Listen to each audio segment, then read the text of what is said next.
NUJ, I think there are media development and media support groups that support journalists, including student journalists, to carry out investigations and do reports.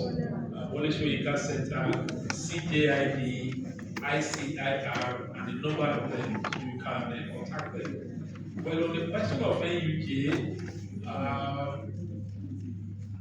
very brief story. I used to be chairman of Lagos State Council of Nigerian Union of Journalists. And there was a time the Lagos State correspondent decided to give an award to Ubamarwa. It wasn't even an award, they made a grand patron. And because I was NUJ chairman and I was at the event, I was asked to put the gala grand for him. And I did that, and it was news in the media. It was a photo news. And somebody saw that thing and became very annoyed.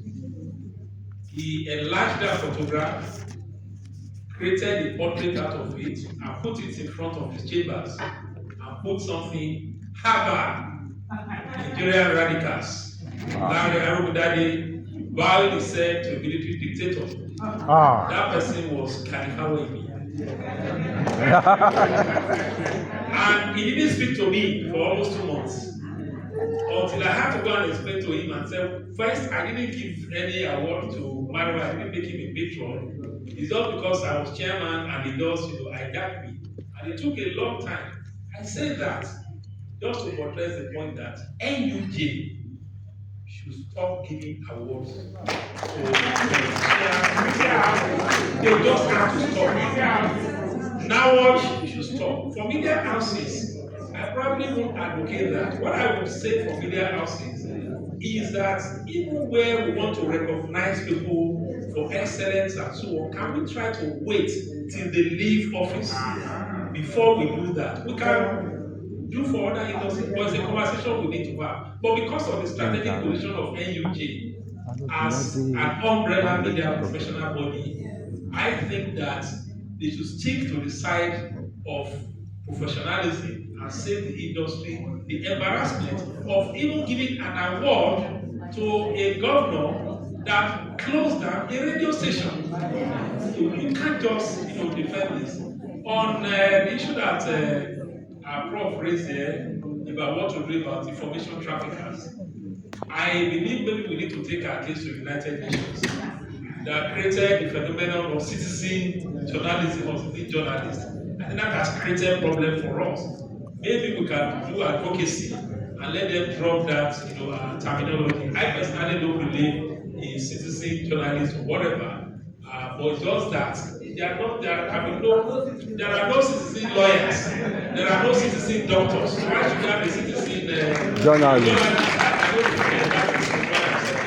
So let me just stop on that. I think the rest are more like comments and observations. But journalism, I think this is important. Don't be scared. It's not about being poor, but this is also a profession that being a journalist, you are actually rich. You may not know it. And sometimes it's also that we don't look at opportunities that present itself. As a journalist coming with it, you can become an author. You can write books. You can do a whole lot of things. There's entrepreneurship in journalism, despite the risks. Thank you very much. Thank you. What a fine way to wrap up. Unfortunately, we cannot go around for final word, but I'm sure that your kind indulgence understand our constraints with time. But ladies and gentlemen, can we please celebrate and applaud and appreciate our fantastic panelists. Thank you very much indeed. Such gems. Both online, those who are joining virtually, Khadija, Miriam, thank you so much, Bernard, thank you, Mr. Arubudade, thank you so much, Mr. Otun Fodurin, thank you so very much, Professor Pate, and most profound thanks, we're most grateful, thank you. Now I'd like to ask you to please remain, because for the next activity, we're going to ask you to please join us, which is what we've been talking about, this report that has been, or that is being launched today. Ladies and gentlemen, okay, beautiful. We have the physical copies here, but I'm sure you can see on the screen, and I'm sure it's also showing on the screen for those who are joining us virtually. We we have the report that's being launched. Silent Voices, Shrinking Space, Civic Freedoms Under Pressure. 2025 Journalism and Civic Space Status Report. Now, to formally present and launch this, joining our distinguished panelists on stage, I'd like to invite to join us here, of course, the MD CEO of the Wole Soyinka Center for Investigative Justice, the ED CEO, Usmai Alaka. Thank you so much. Can I please also, Alaka, my apologies. Can I please also invite board members of WSCIJ present here, board members present here. Thank you for the invaluable contributions you bring to the organization. Can I also invite members of the panel, the previous panel, that was the first panel for today.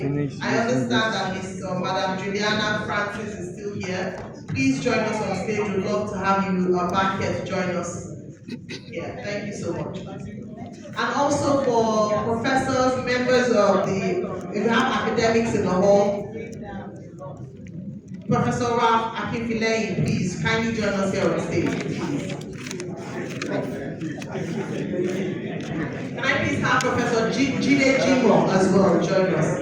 Professor Jide Jimo, if you have any more professors in the hall or members from or we have academics in the hall, please, we'd love for you to join us. Thank you so much.